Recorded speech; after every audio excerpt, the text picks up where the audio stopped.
Bienvenidos al canal Secretos de la Biblia. 5 eventos misteriosos ocurrieron justo después de la muerte de Moisés y cambiaron el rumbo de la historia para siempre. Tras la partida de Moisés, nada volvió a ser como antes. Prepárate, porque lo que sucedió después de su muerte transformará todo lo que creías saber sobre esta historia. Después de liderar al pueblo de Israel durante 120 años, Moisés subió al monte Nebo, contempló la tierra prometida, una tierra en la que nunca pondría un pie, y murió allí. Pero lo que ocurrió a continuación es uno de los episodios más enigmáticos de toda la Biblia. El texto sagrado dice que Dios mismo enterró a Moisés en un valle de la tierra de Moab. Así es. Dios realizó personalmente el entierro, un acto sin precedentes en toda la Escritura. Y lo más intrigante de todo, nadie ha descubierto jamás el lugar exacto de esa tumba.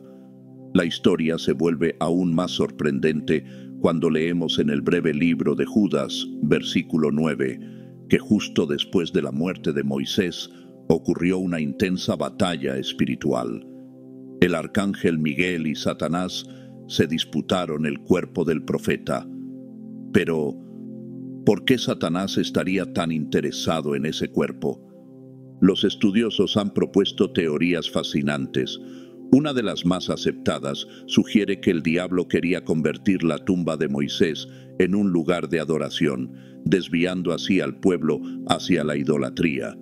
Imagínalo, el hombre que habló cara a cara con el Señor, convertido en objeto de culto. Otros creen que Satanás reclamaba el cuerpo a causa del pecado que Moisés cometió cuando golpeó la roca en lugar de hablarle, como Dios le había ordenado. Tal vez el enemigo vio en eso una grieta espiritual, pero Miguel, el príncipe de los ejércitos celestiales, no retrocedió. La lucha fue tan intensa que tuvo que declarar: «El Señor te reprenda». Al final, el cuerpo de Moisés desapareció. Dios lo escondió tan bien que hasta el día de hoy, ningún arqueólogo, explorador o buscador de tesoros ha podido encontrarlo. Y no por falta de intentos. Este misterio ha perdurado más de 3.400 años, y aún así, la historia no termina allí. Siglos más tarde, en el Nuevo Testamento, ocurre algo impactante. Moisés aparece vivo, hablando con Jesús durante la transfiguración, en lo alto de un monte. ¿Cómo puede alguien que estuvo muerto tanto tiempo aparecer de pronto? Este es otro de los grandes misterios que rodean su muerte. Para quienes no creen, la pregunta podría ser: ¿por qué esconder con tanto cuidado una tumba? Pero para quienes ven con ojos de fe, la muerte de Moisés no fue simplemente el final de una era. Fue el inicio de una cadena de eventos sobrenaturales que cambiarían para siempre el curso de la historia de Israel. La desaparición del cuerpo de Moisés fue solo la primera señal de que algo extraordinario estaba por suceder. Y si eso ya parece increíble, prepárate, porque al día siguiente de su muerte ocurrió algo aún más asombroso que sacudió al pueblo de Israel. Esa mañana, lo imposible sucedió. El maná, el alimento que había caído del cielo cada día durante 40 años, se detuvo de repente. ¿Cómo sobreviviría ahora Israel? Era como si, de un momento a otro, los almacenes celestiales hubieran cerrado sus puertas. La mañana posterior a la muerte de Moisés, los israelitas salieron de sus tiendas como siempre, con cestas en mano, listos para recoger su porción diaria de alimento. Pero para sorpresa de todos, el suelo estaba desnudo. No había maná, solo arena y piedras. El pánico se propagó rápidamente por el campamento. ¿Cómo vamos a sobrevivir ahora?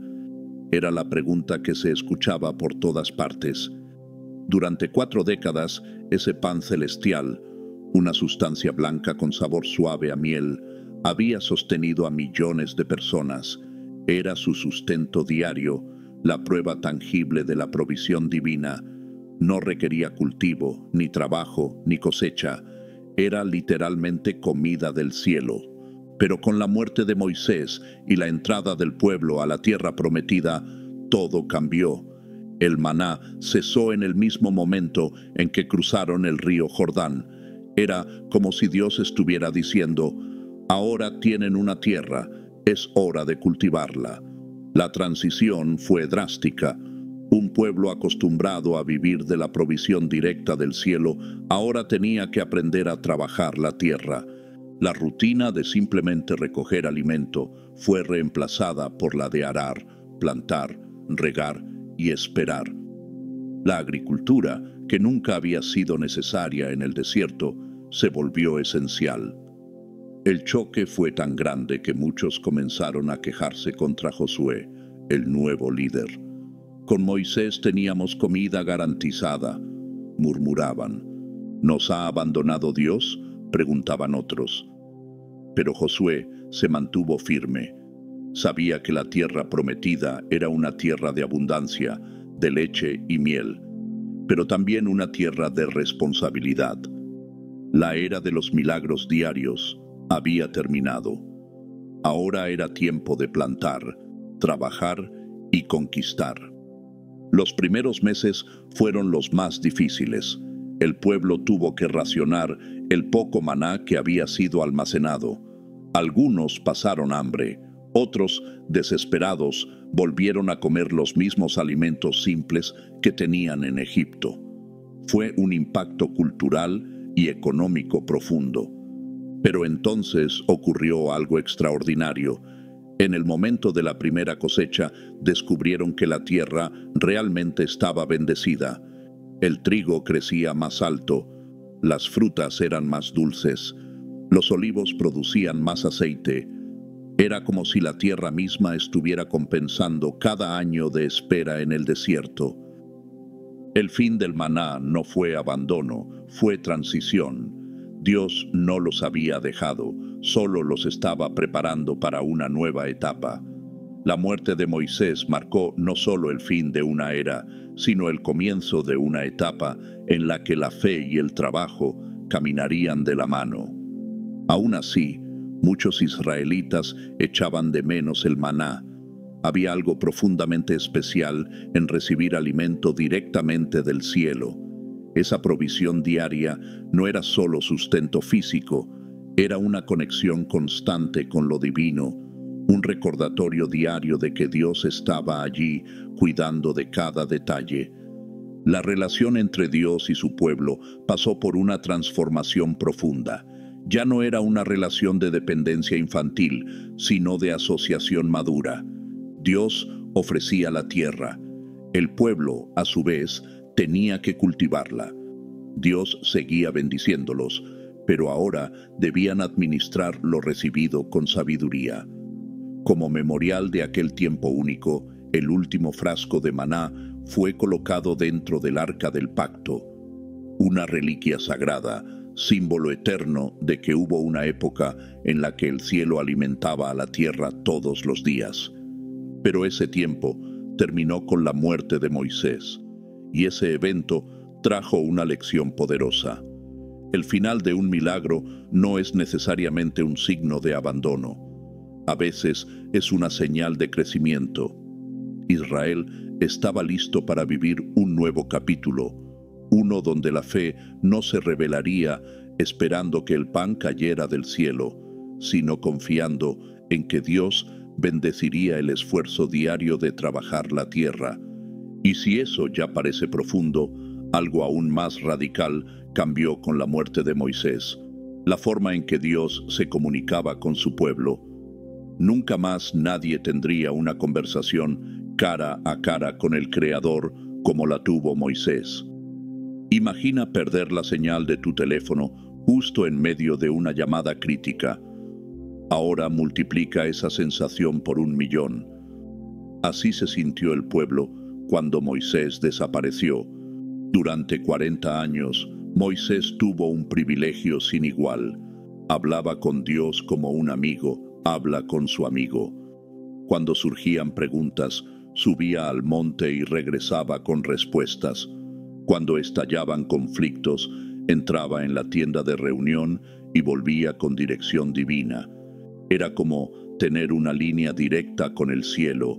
Con la muerte de Moisés, ese canal exclusivo se cerró. Josué, el nuevo líder, no tenía el mismo nivel de acceso, y esto provocó una crisis. ¿Cómo sabremos qué hacer ahora?, preguntaba el pueblo. ¿Quién hablará con Dios por nosotros? La ansiedad se apoderó de la nación. Había decisiones urgentes que tomar. Cómo conquistar la tierra, cómo dividirla entre las tribus, cómo resolver disputas. Sin Moisés, ¿quién daría las respuestas? Fue en esta atmósfera de incertidumbre que surgió un nuevo método de comunicación divina, el Urim y el Tumim, dos piedras misteriosas guardadas en el pectoral del sumo sacerdote.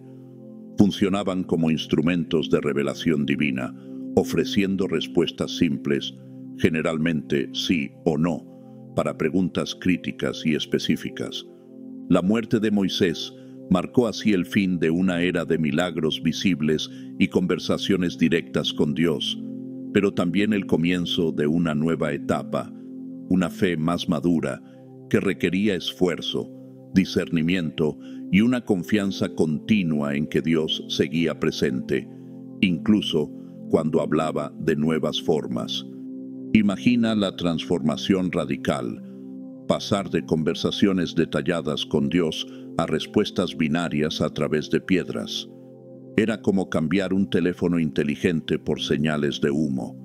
El pueblo tuvo que adaptarse, aprendiendo a formular preguntas que pudieran responderse de forma binaria. Pero eso solo fue el inicio. Con el tiempo surgieron los profetas, un nuevo canal de comunicación divina. A diferencia de Moisés, estos hombres y mujeres no hablaban directamente con Dios. Recibían visiones, sueños y mensajes que debían ser interpretados. El proceso se volvió más complejo y, muchas veces, más confuso. Este cambio trajo consigo desafíos serios. Muchos comenzaron a proclamarse profetas, pero sin Moisés para validar sus mensajes, ¿cómo podía el pueblo distinguir entre lo verdadero y lo falso? Se volvieron vulnerables al engaño. Por eso se establecieron criterios. Las profecías debían cumplirse, no podían contradecir la ley de Moisés y no debían llevar al pueblo hacia la idolatría. La ausencia de comunicación directa también transformó la forma en que el pueblo se relacionaba con Dios. Antes, cualquier problema era llevado a Moisés, quien regresaba con una respuesta divina. Ahora tenían que apoyarse más en la ley escrita y menos en la revelación inmediata. Los sacerdotes asumieron un papel más central, consultaban los oráculos del Urim y Tumim, interpretaban la ley y actuaban como mediadores entre Dios y el pueblo. La autoridad religiosa, antes concentrada en Moisés, se distribuyó entre varias figuras. Curiosamente, esta transición fomentó la madurez espiritual. Sin un portavoz constante, el pueblo tuvo que desarrollar una conexión más personal con Dios. La oración individual ganó importancia y la meditación en la ley se volvió esencial. Era como dejar la casa de tus padres y aprender a caminar por tu cuenta. Algunos estudiosos creen que este cambio fue necesario para preparar al pueblo para los desafíos futuros. Si seguían dependiendo de un solo mediador, nunca alcanzarían la madurez espiritual requerida. La muerte de Moisés marcó un punto de inflexión. Obligó a la fe de Israel a crecer. El impacto fue tan profundo que dio forma al curso entero del desarrollo religioso posterior. El modelo de profetas, sacerdotes y escrituras sagradas establecido después de Moisés se convirtió en la base de muchas religiones modernas. Y como si eso no fuera suficiente, la ausencia de Moisés casi provocó una guerra civil entre las tribus de Israel. La crisis fue tan grave que estuvo a punto de destruir a la nación antes de que siquiera se estableciera por completo. Apenas había desaparecido el cuerpo de Moisés e Israel ya estaba al borde del conflicto interno. No es exageración. Una guerra civil casi estalla y pudo haber destruido a la nación en su infancia. ¿La razón? Un altar. Todo comenzó con las tribus de Rubén, Gad y la mitad de la tribu de Manasés. A ellas se les había concedido tierra al este del río Jordán cuando Moisés aún lideraba. La condición era clara: podían establecerse allí, pero solo si ayudaban a las otras tribus a conquistar el resto de la tierra prometida. Y cumplieron, lucharon, honraron el acuerdo y tras la victoria regresaron a su tierra. Hasta ahí todo iba bien, pero entonces surgió el problema. Estas tribus construyeron un enorme altar junto al río Jordán. Cuando las otras tribus lo vieron, se escandalizaron. ¿Cómo podían construir un altar fuera del tabernáculo? Parecía rebelión, idolatría, una traición a Dios. En cuestión de horas, se reunió un ejército entero, miles de hombres armados, listos para atacar a sus propios hermanos. El ambiente estaba tenso. Sin Moisés para calmar la situación, nadie sabía cómo resolver la crisis. En medio del caos inminente, Dios levantó una voz de sabiduría. Antes de lanzar el ataque, los líderes decidieron enviar una delegación para hablar con las tribus del este. Entre ellos iba Finés, hijo del sumo sacerdote Eleazar, acompañado por 10 jefes de clanes. Se presentaron con fuerza, pero también con respeto. Les dijeron: ¿qué es esta rebelión? ¿Qué clase de pecado es este contra el Señor? ¿Acaso no hemos aprendido nada desde la tragedia de Peor y la traición de Acán? ¿Quieren traer el juicio de Dios sobre toda la nación otra vez? La tensión se podía cortar con un cuchillo, pero entonces los líderes de Rubén, Gad y Manasés respondieron con una explicación que nadie esperaba. No hemos construido este altar para ofrecer sacrificios. No es para holocaustos ni ofrendas. Lo hicimos como testigo entre nosotros y ustedes y entre nuestras futuras generaciones de que también nosotros adoramos al Señor. Explicaron que temían que, con el tiempo, las tribus del oeste pudieran rechazar a sus descendientes por estar al otro lado del río. Así que levantaron ese altar como símbolo de unidad, no de división. Un recordatorio visible de que, aunque separados por geografía, todos eran un solo pueblo bajo un mismo Dios. La delegación quedó aliviada, regresaron con su informe y la guerra fue evitada. La crisis, que pudo haber terminado en sangre, se resolvió con diálogo, comprensión y misericordia. Pero detrás de ese evento hay una lección profunda. Incluso en tiempos de promesas cumplidas, la falta de comunicación puede sembrar caos. Este fue el primer conflicto nacional después de la muerte de Moisés y mostró cuán frágil era la unidad del pueblo sin su líder espiritual. Si no hubieran actuado con sabiduría y paciencia, Israel se habría dividido antes de siquiera establecerse. Fue un momento decisivo que reveló el poder de la empatía, la escucha y el compromiso con la paz. Y finalmente, hay una verdad más que se volvió evidente tras la muerte de Moisés: la vulnerabilidad del liderazgo. Josué, el sucesor de Moisés, era un hombre valiente y fiel, pero incluso él no era inmune a la duda, al miedo y a la presión.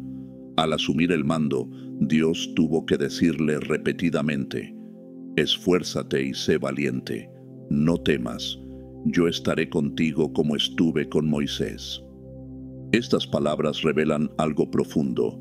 Josué no se sentía preparado. Sabía que estaba caminando sobre los pasos de un gigante espiritual. El pueblo lo comparaba constantemente con Moisés, y aunque Josué era un líder capaz, no era un profeta. No hablaba con Dios cara a cara, no hacía brotar agua de una roca, No levantaba su vara para abrir el mar. Tenía que liderar de una manera distinta. Su autoridad no venía de milagros, sino de obediencia. No conquistaba con palabras de fuego, sino con estrategias de guerra, con fidelidad diaria, con perseverancia. Esto nos recuerda que Dios no repite modelos. Con Moisés guió al pueblo a través del desierto. Con Josué lo guió hacia la conquista. La muerte de Moisés, entonces, no fue solo el fin de un líder, fue el inicio de una nueva etapa en la que Dios mostró que su plan sigue adelante incluso cuando sus siervos parten. Fue un recordatorio de que los propósitos de Dios no dependen de una sola persona. Él levanta y forma nuevos líderes conforme a cada temporada. Así que, ¿qué aprendemos de todo lo que ocurrió después de la muerte de Moisés? Aprendemos que incluso cuando parece que todo ha terminado, Dios apenas está comenzando. Aprendemos que la ausencia de milagros no significa ausencia de propósito. Aprendemos que cuando se cierran los cielos, Dios abre la tierra, para que trabajemos con nuestras propias manos y descubramos su bendición de otra manera. Y sobre todo, aprendemos que la fe no es estática, crece, evoluciona, se adapta. Israel pasó de depender del pan que descendía del cielo a confiar en el fruto de la tierra, de tener un profeta que hablaba cara a cara con Dios, a aprender a escuchar su voz a través de la ley, los profetas y la conciencia. Quizás tú también estás atravesando una transición en tu vida. Tal vez estás dejando atrás una etapa de guía visible, de señales claras, y ahora sientes que Dios guarda silencio. Pero déjame decirte esto, su silencio no es ausencia. Su silencio es espacio para que crezcas, para que madures, para que descubras que Él sigue contigo, aunque no siempre lo escuches como antes. La muerte de Moisés nos enseña que las estaciones cambian, pero la fidelidad de Dios permanece, que aunque los líderes cambien, la presencia de Dios sigue guiando a su pueblo, que incluso cuando los milagros cesan, la promesa permanece. Y tal vez esa sea la mayor lección de todas, que el Dios de Moisés también fue el Dios de Josué, y que sigue siendo el Dios que camina contigo hoy. Aunque los tiempos cambien, Él no cambia. Aunque la forma en que lo escuchas sea distinta, su amor sigue hablándote, y su propósito para tu vida todavía está en marcha. Si este mensaje tocó tu corazón o te hizo ver algo de una manera nueva, no lo guardes solo para ti. Deja un comentario y cuéntanos qué parte te hizo reflexionar más profundamente. Suscríbete al canal Secretos de la Biblia para que no te pierdas los próximos mensajes. Aún hay muchas verdades escondidas en las Escrituras y juntos las descubriremos.